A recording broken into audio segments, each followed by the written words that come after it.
এক আর হাদিস নম্বর হচ্ছে 248। বলছেন ইমাম বুখারী রাহিমাহুল্লাহ, বাবুল উযু ক্বাবলাল গুসলি। এই অধ্যায় হচ্ছে গোসলের পূর্বে উজু করে নেওয়া সম্পর্কে। মুস্তাহাব বা সুন্নাত হচ্ছে গোসলের আগে কি করা? উজু করে নেওয়া। গোসল দুই রকম, একটা হচ্ছে মাসনুন গোসল মানে সুন্নতি গোসল, আর একটা হচ্ছে আল গোসল মুজজি, যে গোসল যথেষ্ট কাজ চালা হয়ে গেল, কিন্তু সুন্নতি গোসল হলো না।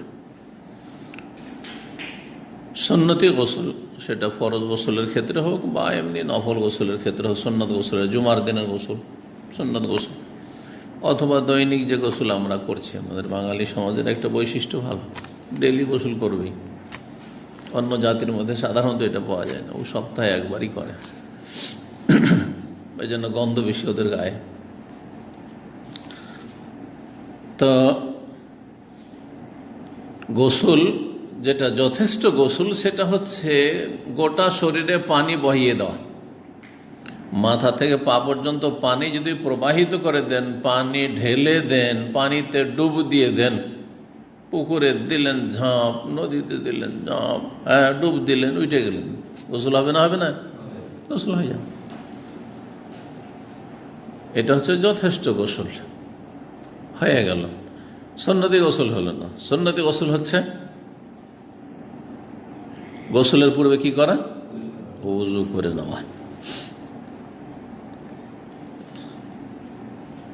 বলছেন বর্ণনাকারী সাহাবিয়া মা আয়েশা রাদিয়াল্লাহু তাআলা আনহা, যৌজেন নবী সাল্লাল্লাহু আলাইহি ওয়াসাল্লামের সহধর্মিণী, আন্না নবী কানা ইযা ইগতাসালা মিনাল জানাবাতে, নবী সাল্লাল্লাহু আলাইহি ওয়াসাল্লাম যখন জানাবাতের গোসল করতেন, বাদা ফাগাসালা ইয়াদাইহি, শুরু করতেন প্রথম হাত ধোয়া থেকে, হাত ধুইতেন।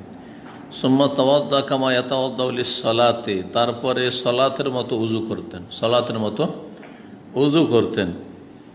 সুম্মা ইউদখিলু আসাবিয়াহু ফিল মায়ে, তারপর নিজের আঙ্গুলগুলি পানিতে প্রবেশ করাতেন।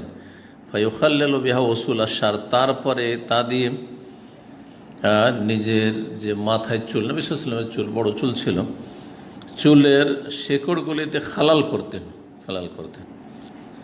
সুম্মা ইয়াসুব আলা রাসে সালাসা গরাফ, তারপরে রাসূলুল্লাহ নিজ মাথায় 3 অঞ্জলি পানি ঢালতেন। বেয়াদাইহে, দুই হাতে এরকম করে পানি নিয়ে, অল্প পানিতে গোসল, তো সেই জন্য এরকম প্রয়োজন। আজকাল তো পানি আর পানি, কত পানি যে মানুষ অপচয় করছে। বেশি থাকলে যত অপচয় করতে হবে এমনটা নয়, কিন্তু অভ্যাস হয়ে গেছে মানুষের খারাপ।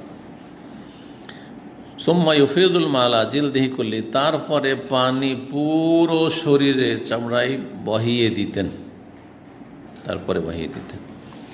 এ হচ্ছে রাসূলুল্লাহ সাল্লাল্লাহু আলাইহি ওয়াসাল্লামের গোসল। এতে উযুটা একবারে সালাতের মতো, শুরু থেকে শেষ পর্যন্ত।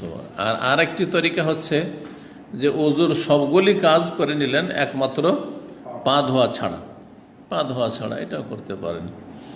আর বিশেষ করে যদি কাদা মাটি থাকে, কাঁচা জায়গা থাকে, আমাদের শুধু কাঁচা জায়গাতে গোসল করতে হয়।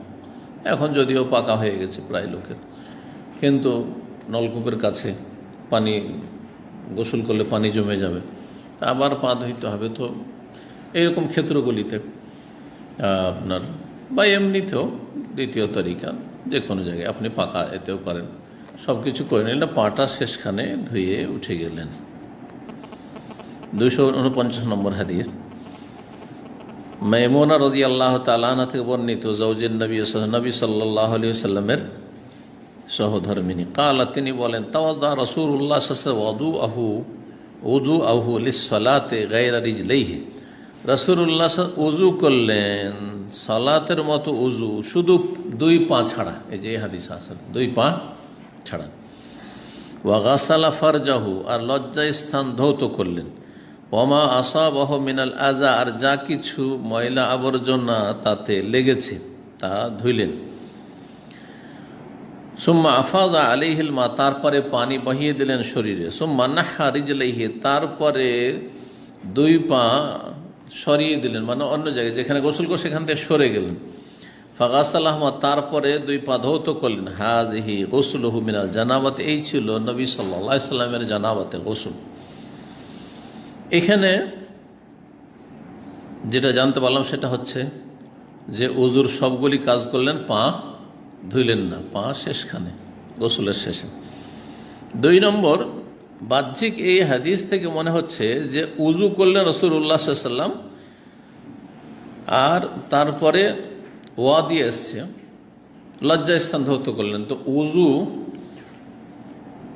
উজু করে লজ্জাস্থান ধৌত করবেন না লজ্জাস্থান আগে ধৌত করবেন? হ্যাঁ, আগে লজ্জাস্থান পরিষ্কার করতে হবে, আগে লজ্জাস্থান পরিষ্কার করতে হবে। ময়লা আবর্জনা থাকলে পরিষ্কার করে নিতে হবে। সাবান টাবান দিলে, অনেকে জিজ্ঞাসা করে যে আমরা তো সাবান মাখি, তা আপনি উজুর আগেই কি করেন? লজ্জাস্থান পরিষ্কার করে নেন, তারপরে উজু করেন, আর তারপর উজু করার পরে গোসল করেন। জি, আর উজুর 2টো তরিকা, যেমন বললাম যে একবারে পুরো সালাতের মতো উজু করে নেন, অথবা 2টো পাকে রেখে দেন, শেষখানে ধৌত করেন।